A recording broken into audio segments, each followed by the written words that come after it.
White River. Located in central Indiana, this river is one of the United States' most threatened water systems. Hello, I'm Billy Shears. The White River was once named for its pristine beauty, but in recent times, this is no longer the case, as pollution has ravaged this once beautiful waterway.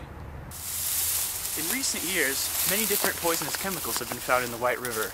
These chemicals include Allicor, atrazine, cyanazine, metolachlor, and acetochlor.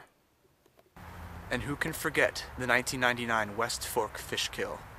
In a path of destruction running down the river for 50 miles that ended up killing over 4.6 million fish.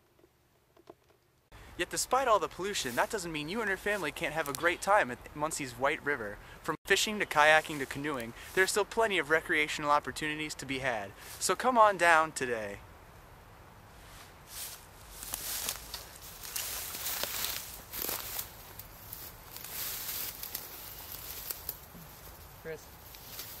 Chris, I'm stuck.